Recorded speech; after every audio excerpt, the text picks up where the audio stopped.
I'm recurring on it as. But she's in every episode. As a character, General Beckman. It's a little bit like Von Armstrong. General Chuckles Beckman. It's a little bit like Forrester. Is that what? Yeah, I'm a Forrester. What, yeah. In the idea, except for I kind of have to be there because I have to give them their orders. I mean, the whole gag is that this young geek guy who works at a buy more store accidentally gets all the NSA and CIA information that was in this computer downloaded into him, but the computer's been destroyed. I'm the head That's of a great show, yeah. Yeah, I'm the head of the NSA. Tony Todd's the head of the CIA. So we have to find ways of working with this kid. And Adam Baldwin is I'm his handler, and he watches Chuck at the Buy More. And then Yvonne Strahovski, who's the babe, is a CIA agent, and she works at the Wienerlicious, and she watches him. She certainly does.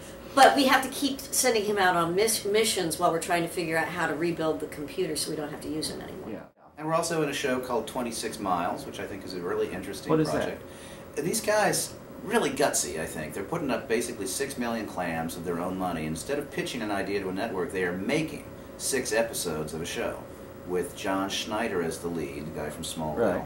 And it's sort of a Northern Exposure-esque about a guy whose family deserts him, moves to Catalina Island, and he tries to get them back by chasing them down in Catalina and kind of reinvents himself as a quasi-beach bum rock star. Because he's been this high-powered entrepreneur, business guy who makes all this money, which is why his wife says, I can't stay with you anymore, which kind of mirrors, in a weird way, the guys who are putting up the money. They have made the money through their own business efforts in Arizona, and I think this was a dream of theirs, was to have like a rock band or do something artistic. All their lives, they really wanted to be slothful. And 26 miles is 26 miles across the sea. It's the Fantasia of their slothful life. So they're also shooting this 44-day shoot for 6 episodes on the island of Catalina. Oh, and they're loving that. But you're so cut off, too, the way Catalina and is. I play a pugilistic, pugnacious lawyer, and Bonnie is a Latino nun. Oh, okay. Now, what's it bound for? Where is it? Well, I'm sure they're going to try and sell it to, you know, maybe the ABC Family Channel, Lifetime, TBS. But they're doing how many up front? They're making 6. They're basically making the equivalent of a mini-series, and they're trying to get people to say, hey, check this out. This is what we can deliver. But it's a very unusual model. I mean, you know, it's ballsy. I'm recurring on a show called True Blood, which is a new Alan Ball show, guy who did 6 Feet Under, and maybe on a show called SIS if it gets picked up. Which would be on Spike TV. SIS meaning standing for? Sadistic Investigative Unit, Special Investigative Services, I can't remember. It's sort of a Dirty Harry-ish conceit. Okay. It's a group of cops who are sort of operating below the radar who take down the worst of the worst, and I play the neurotic Jewish veterinarian neighbor of the lead guy. I was wondering when you were going to get to do that. Get to play a neurotic Jewish veterinarian? Yeah. You've been waiting for it. Yeah. Okay. Yeah. I have too. It was in his back pocket, just like in my back pocket. Wow. And where are the SIS? SIS if it gets picked up, and I think it will will air on Spike TV. Oh, that's right. Jesus. The macho TV station. True Blood's HBO. True Blood's HBO, and 26 Miles remains to be seen. Right. And then, you know, we're guesting on things, and we're doing little indie films here and there. We're actually collaborating with a pal of ours, if we can get the funding and if we can pull this off. We're hoping to make a movie about a middle-aged couple who have a midlife crisis and open a bed and breakfast that caters to wannabe suicides. How's that for We help you check in and we help you check out. Check in and we help you check out, exactly.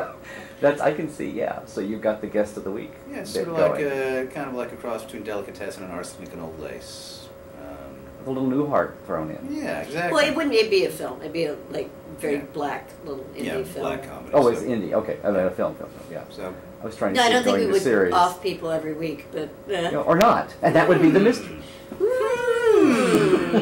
That could be the missing wrinkle. There you go.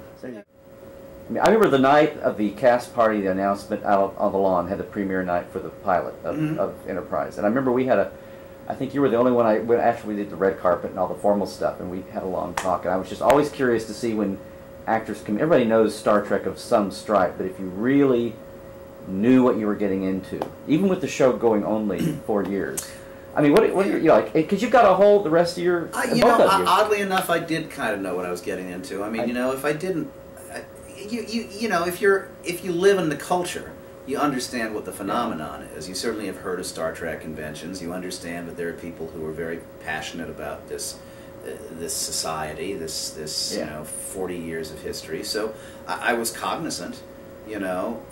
Do you understand the intricacies of it all? Do you know exactly how it's going to work or function? No, but I knew, I had a basic sense of what the ride was going to be. Yeah. And you know, I welcomed it, and it's been great. It's been a blast. Well, and in sense, did you, when the show went down, did you wonder what, I mean, did you have a good idea of what things would be like now, or what was your feeling about things? You guys so well adjusted with the whole thing. It's like, yeah, if it worked. You know, I mean, to be totally honest with you, my sense was I was disappointed for the fans that the show didn't last 7 years, because of course I know they wanted it to last 7 years. As an actor, what you always want are new challenges. Yeah. And 4 years, it got us a house. It gave us a certain amount of financial independence. I was happy to take a rubber head off, which was a pain in the ass to wear. Yeah. Although I liked everybody a lot, the role was sometimes interesting and sometimes not as interesting. You know, there were a lot of episodes where all I could do was stand there and go, you know, the blah blah blah and the yada yada yada, and point at the chart and walk off screen. Yeah. So it was not an unmixed blessing for it to end, and I figured that we would continue to do conventions and have a relationship with the fans, and that. That being said, I mean, it's hard to not have the security of a series, any series. I mean, there was kind of like you didn't know what was out there, and I think one of the great things was that you booked the 9 and were able to transition into another TV series within about a year, I think. That was a totally different genre too, because it's nice to know that you can sort of shift back and forth and that they support each other. Right. So, you know. Well, and that they know that you can shift back and forth. Yeah. And hopefully. Yeah. But you never know. I mean, it's a wild ride if you're an actor. I mean, you know, from week to week, from month to month, from year to year, you know, work comes, work goes. Sometimes it's good, sometimes it's not so good, and. You know, what's nice is that you have a partner who loves you and supports you and that shares, you know, I mean, I'm still looking for one, but until then, I've got Bonnie. And, but also that you have a certain amount of financial independence, so it doesn't make you or break you. It's like doing the conventions is first and foremost about wanting to have a good time. We like to travel, so I like to go abroad. It's great to get a paid vacation, you know, and it's nice to do fan-friendly events that are a little smaller where you get a chance to mingle. But we're not really doing it for the bucks, and at this point in my life, I don't know that I can say that, you know, acting is first and foremost about keeping the wolf from the door.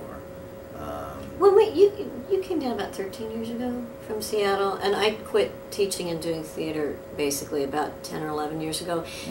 I mean, we had like one chair between the two of us that had no seat. You know, I mean, it's like we were. Those are good sitting days. It's like, honey, you're either. No, I mean, so. I got the chair. No, I got the chair. And that's actually about the time we met each other. So for us, this has been just great, and we also are not huge money spenders. I have to be honest. It's like. Let's just like live modestly.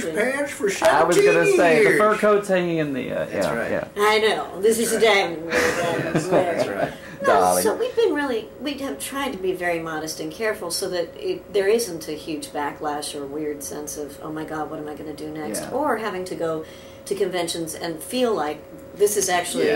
Like I got to get a convention booked every weekend, and I got to make $5,000, and I got to do this, and I got to do that, and I got to ring every buck. You know, it's like it's. I don't want to do that.